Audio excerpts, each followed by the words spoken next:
apa adanya. Saya tidak pernah mau misalnya pura-pura hebat, pura-pura ini. Jadi dengan anak, dengan cucu kami itu sangat dekat, sangat biasa. Saya tuh tidak pernah mengajarkan anak saya harus bagaimana, harus mengerjakan apa. Yang saya coba adalah saya menjalankan apa yang saya mau mereka jalankan. Saya boleh cerita dikit ya? Boleh cerita dikit. Saya itu punya prinsip bahwa anak-anak itu sekolahnya harus bagus. Mereka itu harus educated. Kalau mereka tidak sekolah, mereka nanti susah. Itu yang pertama. Saya mau anak saya itu semua sportif. Tahu sportif ya? Mereka itu jadi mengerti olahraga supaya mereka sportif. Mengapa? Di dunia ini sekarang problem yang paling besar adalah tidak mau mengaku kekalahan. Nah, ini juga integritas ini. Jadi kalau ada kekurangan di diri kita, kita nggak berani ngomong bahwa itu adalah kekurangan kita. Kita mau selalu tampil nomor 1, kecap nomor 1, ya. Padahal kita nomor 3, nomor 20, tapi kita nggak mau. Jadi anak saya itu dari kecil, saya bilang kamu harus olahraga, supaya mereka bisa tahu kalau mereka menang, berarti mereka harus latihan. Kalau mereka mau menang, mereka harus latihan. Mau pinter, sekolah. Mau kaya, kerja. Nggak ada yang jatuh dari langit. Itu yang saya beritahukan kepada anak-anak. Tidak ada yang jatuh dari langit. Tidak ada. There is no free breakfast in the world. Nggak ada yang jatuh dari langit. Kamu mau pinter, kamu harus sekolah. Kamu harus belajar. Kalau kamu mau sehat, olahraga, jaga makan. Kalau kamu mau kaya, kerja keras, jangan jadi pendeta. Jadi pendeta nggak ada yang kaya ya, miskin semua. Ini pendeta ya, bukan ya? Pengusaha, konsultan. Oh konsultan, kok bisa jatuh di tengah-tengah kita ya?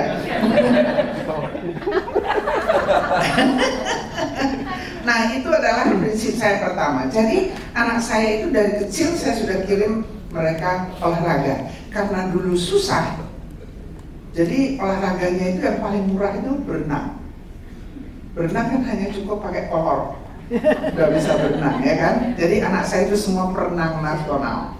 Semua perenang nasional. Nah mereka itu kalau waktu lagi camp, mereka itu bisa berenang 7 jam satu hari. Jadi jam 4 pagi sampai jam 7, kemudian sekolah jam 4 sampai jam 8 malam. Itu mereka berenang kalau lagi masuk camp. Apa yang saya lakukan? Mereka jam 4 pagi harus berenang. Saya jam setengah 4 sudah bangun. Saya bangun setengah 4 karena pagi belum ada supir ya. Saya bangun. Jadi kalau mama bangun, by the way saya ini single mother. Nggak ada suami, tapi bukan berarti nggak ada suami punya anak, bahaya itu ya, bahaya. Jadi sudah ditinggal suami dari saya muda ya. Jadi saya bangun pagi, saya langsung siap-siap berpakaian. Jam 3.45 saya sudah setir mereka, waktu itu tinggalnya di Medan. Langsung masuk ke yang namanya di USU sana. Di situ ada kolam renang internasional, trainernya itu di situ mereka mulai berenang jam 4. Sebelum jam 4, ini anak-anak yang termasuk si hoki itu loh. Pagi itu rasanya mereka takut sekali turun ke air. Saya nggak pernah suruh mereka turun ke air, tapi saya turun ke air. Ngerti ya Bu ya? Saya sudah mulai berenang sebelum jam 4. Begitu trainernya itu Raja Nasution, tahu ya? Itu adalah trainer yang paling ketat untuk berenang. Suruh mereka lompat, mereka nggak ada, bilang nggak mau. Jadi itulah yang saya lakukan, tapi saya naik duluan. Saya hanya berenang 30 kali satu hari. Jadi 1,5 kilo. 50 meter 30 kali. Selesai itu saya akan naik, saya akan ke pasar, saya akan belanja, saya akan pulang, saya akan masak. Kemudian saya kembali ke kolam, jemput mereka sebelum jam 7 lah. Jam 7 jemput mereka, kadang makannya di mobil, kadang makannya sempat di rumah, langsung bawa mereka, antar mereka sekolah. Mereka masuk sekolah, saya masuk ke kantor. Jadi kantor yang paling pagi buka kantor itu saya, bukan office boy. Karena kantor buka jam 8, saya jam 7 lewat sedikit sudah di kantor. Saya selesaikan pekerjaan di kantor jam 11. Saya pulang, saya masak, supir pergi jemput anak-anak, pulang, makan bersama. Saya mencoba memberikan waktu saya sebanyak mungkin kepada anak saya. Selesai makan, saya suruh mereka semua istirahat siang. Karena saya ngajar, saya cari duit, saya kan harus kasih makan anak ya. Saya waktu itu ngajar, Senin, Kamis saya itu ngajar masak. Tahu masak ya?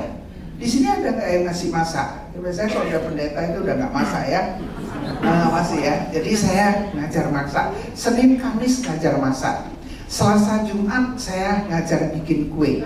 Segala macam kue, termasuk harneren, termasuk semua. Rabu saya ngajar mereka tusuk kembang ikebana, karena perlu duit. Sabtu saya ngajar mereka piano, itu kan jam, itu jadi private. Kalau itu hari Sabtu itu private.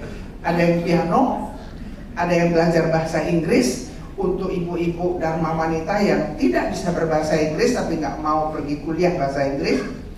Jadi private dengan saya ngajar mereka bahasa Inggris. Untuk ibu-ibu yang dulu itu di Medan itu banyak sekali mobil oil, orang-orang dari Inggris, dari Amerika, mereka nggak ngerti bahasa Indonesia, saya ajar mereka bahasa Indonesia. Jadi saya ini adalah dari kecil itu memang udah dibesarkan jadi guru, cari duit. Nah itu kalau kita lagi masuk camp anak-anak. Kalau nggak masuk camp, nah saya mau anak saya semua mengerti musik. Karena orang yang mengerti musik menurut papa mama saya itu perasaannya halus. Orang yang berperasaan halus, dia itu bisa menikmati hidup. Dia bisa tahu bahwa aduh indah sekali ya, hidup ini begitu indah, dunia ini begitu indah, daun itu gugur itu begitu indah, semuanya indah. Mereka bisa mengerti. Jadi anak saya semua mengerti musik. Bagaimana mereka bisa mengerti musik? Kalau tidak lagi camp, boleh bangun agak siang. Saya akan bangun 4:30. Dulu saya belum kenal Tuhan Yesus, by the way. Jadi saya nggak pernah baca firman. Dulu ya, anak saya sekolah di sekolah Kristen. 4:30 saya akan bangun, saya akan duduk di belakang piano, saya akan main piano. Saya akan main piano, kemudian saya akan drill, saya akan main musik setengah jam aja. Saya akan panggil anak saya, Liz, sekarang your turn. Kira-kira anak itu berani nggak mengatakan mau tidur? Karena udah dengar suara musik udah setengah jam. Begitu anak saya yang tua, yang nomor 2 itu perempuan selesai, saya panggil adiknya, Lili, ayo kamu. Jadi setiap pagi minimal setengah jam dan saya selalu memulainya duluan. Jadi yang saya katakan adalah anak itu tidak perlu diajari, tetapi diberikan contoh. Kemudian nanti mereka kalau sudah selesai, mereka jam 3 itu semua mereka yang jam 2 itu semua yang belajar masak, belajar ini semua udah selesai, mereka pulang. Ibu-ibu itu yang datang pulang, mereka begitu pulang, banguni anak-anak, saya ajarkan mereka pergi les. Saya baru tahu setelah mereka besar mengatakan mereka itu satu orang ada yang lesnya itu sampai di keluarga saya itu ada 16 macam les. Saya nggak tahu sampai udah tua baru tahu. Jadi kemarin waktu ke sana mereka ada yang bahasa Jerman, ada bahasa Prancis, bahasa Inggris, ada yang solfeggio, ada yang piano, ada yang gitar, ada segala macam, balet, senam semua. Sebenarnya tujuan saya itu bukan hanya belajar, tetapi saya sibuk dari jam 3 sampai jam 6 sore saya ada di kampus. Saya nggak mau anak saya ada di rumah waktu saya tidak ada di rumah. Saya mau anak saya selalu melihat mamanya ada di rumah. Jadi saya ada di kampus, saya bisa kuliah, saya bisa ngajar sebagai dosen. Jadi saya ngajar, saya dosen bahasa Inggris, tapi saya kuliahnya ya supaya bisa jadi konsultan. Ya saya ngambil ekonomi juga, butuh duit, ya muda butuh duit. Itulah yang saya lakukan. Jam 6 semua nanti anak-anak pulang, mandi, makan bersama. Saya nggak pernah suruh mereka belajar, tapi saya akan duduk di situ dengan apa yang saya mau kerjakan. Mereka mengerjakan pekerjaan mereka, saya mengerjakan pekerjaan saya sendiri di satu meja bersama. Jam 9 lewat, mereka semua harus sikat gigi, minum susu. Memang saya agak sedikit disiplin gitu ya, disiplin. Nah, selesai itu semua, saya akan duduk di samping tempat tidur mereka. Saya akan mulai bercerita.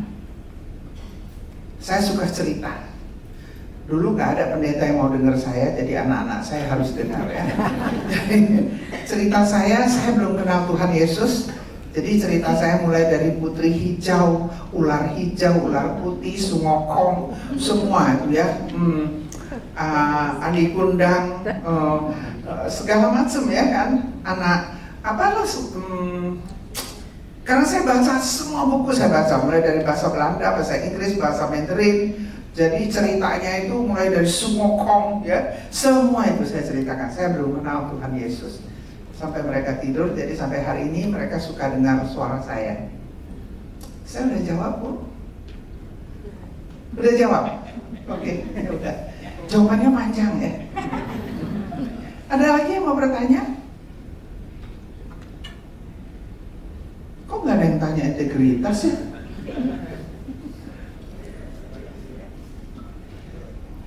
Kalau saya mau tanya, mengapa sih hari ini ngumpul di sini?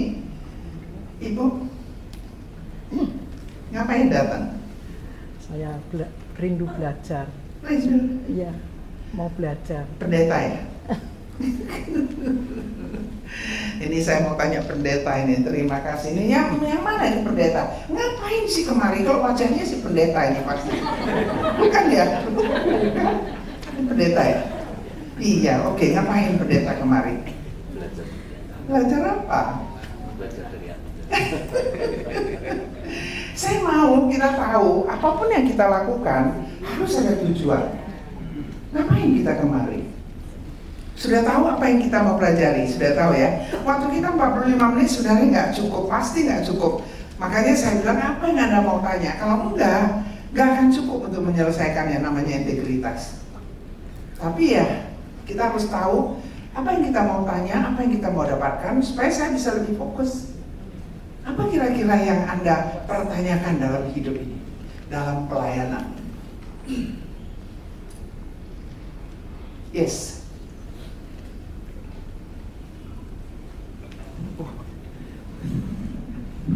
Oh itu, pakai itu aja. Saya udah tua karena nggak boleh kongsi. Terima kasih Bu. Ya. Selama melayani itu kan kita punya tujuan supaya jemaat semakin mengasihi Tuhan dan hidupnya berubah gitu ya, punya kehidupan yang lebih baik dari sisi secara yang nampak maupun yang tidak nampak, yaitu iman di dalam hatinya. Terus kalau kelihatannya kok seperti tidak ada perubahan yang signifikan seperti yang kita harapkan, walaupun sudah kita dampingi berulang-ulang, bertahun-tahun, dan bahkan mungkin perlakuannya kepada kita itu boleh dikata menyakitkan begitu, tidak mau menurut, taat, ataupun bahkan mungkin mengecewakan bagi kita. Sebagai hamba Tuhan, kita harus bersikap seperti apa menanggapi hal itu? Kita kan mau belajar tentang integritas ya. Kita bicara tentang integritas, artinya apa yang kita hidupi itu yang kita percayai, atau apa yang kita percayai itulah yang kita hidupi. Apakah dalam pelayanan itu kita mengharapkan bahwa mereka itu bisa mengerti kita, bisa harus menghormati kita, bisa merasa bahwa kita ini benar? No. Kita melakukan tugas kita, tanggung jawab kita. Respon mereka itu bukan urusan kita. Itu bukan urusan kita. Yang kita harus lakukan adalah ini tanggung jawabku, ini yang aku lakukan. Kadang-kadang jemaat itu nggak perlu diajari. Jemaat itu perlu diberikan contoh. Cuma itu perlu diberikan contoh, gak perlu diajari. Mereka itu juga pinter-pinter. Kadang-kadang kalau mereka itu sering ngomong itu adalah pendeta itu kalau khotbahnya bagus, luar biasa, tetapi kehidupannya tidak menjadi contoh. Ya, saya nggak bilang ibu, saya ini kan ini secara umum gitu loh. Kita dengar begitu banyak pendeta yang mengecewakan jemaat. Ingat ya, jemaat itu seperti polisi, seperti jaksa, seperti kerjanya itu mulai cari-cari kesalahan. Itu yang kita pikirkan kan? Build relationship dengan mereka yang benar, perlihatkan kepada mereka inilah hidup yang benar. Ya, jadi jangan berpikir mereka itu harus bisa mengerti kita, menghargai kita, menghormati kita. No, that's none of our business. Tugas kita adalah menjadi seorang hamba Tuhan yang benar, yang baik. Respon mereka bukan tanggung jawab kita. Betul? Betul. Ya, jadi lakukan apa yang kita percaya benar, lakukan apa yang Tuhan mau kita kerjakan, lakukan apa yang Tuhan mau kita hidupi. The rest is not our problem. Nah, masalah kita adalah kita kepingin tahu apakah pelayanan saya sukses, apakah pengajaran saya menghasilkan.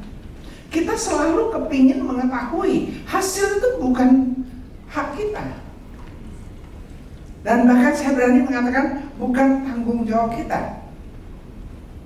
Tanggung jawab kita adalah menjalankan, menghidupi apa yang Tuhan mau kita jalankan, yang kita hidupi.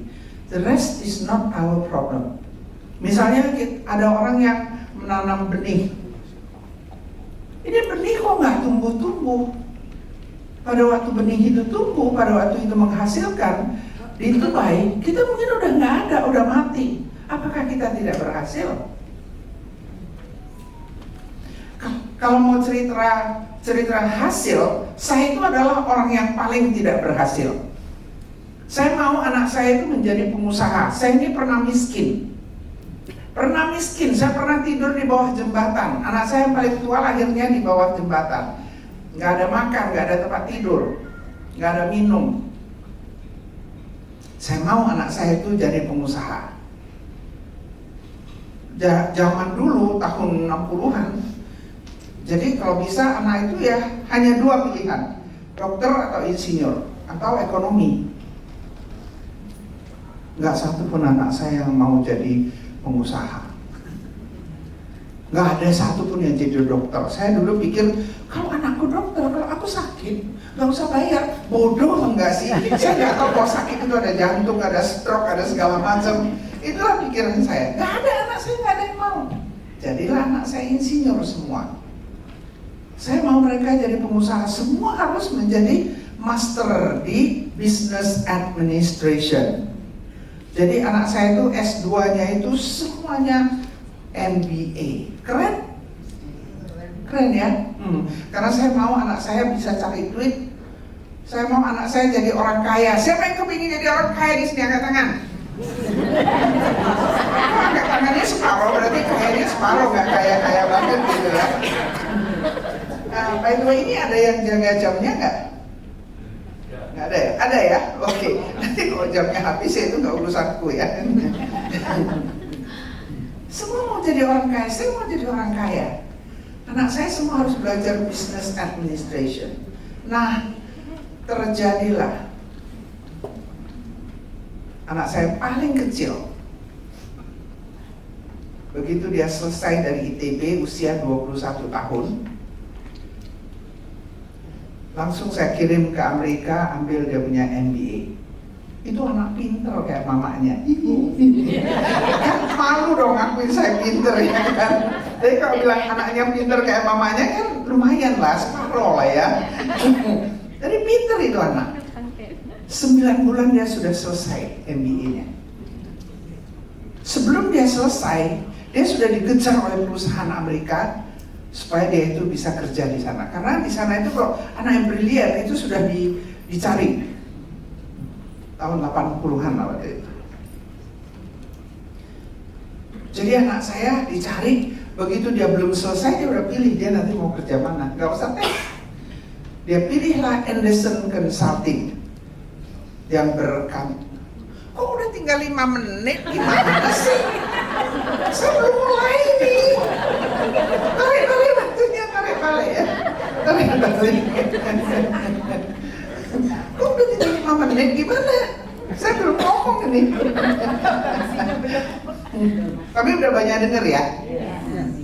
Nah, jadi apa yang dia lakukan, dia pilih Henderson Consulting, dia kerjalah di situ. Usia 22 tahun, masuk di perusahaan 3 besar di Amerika, gaji tinggi ya kan, tempatnya luar biasa. Dia ditinggalkan di Chicago di Presidential Tower. Saya dulu ada usaha saya juga di Chicago di Amerika. Jadi setiap kali saya ke Chicago itu, saya sebulan bisa 2 kali ke sana. Saya pasti kunjungin, waduh, apartemennya mewah, luar biasa ini anak. 22 tahun begitu berhasil, keren.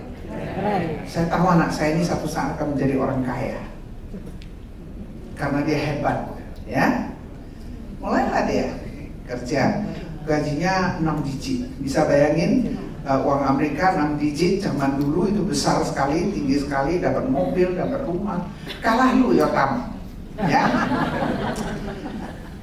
Kemudian setelah 4 tahun dia nikah karena pacarnya pun selesai MBA juga.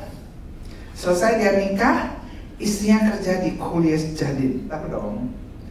Ya, jadi istri di Colliers Jardine, suami di Henderson Consulting. Keren nggak? Keren. 1 tahun kemudian mereka lagi pulang, duduk di ruang duduk, terus anak saya bilang, "Mom, I have something to talk with you." Saya pikir evangelis. Ini anak dari kecil mau jadi evangelis. Dalam hati saya bilang, "No way."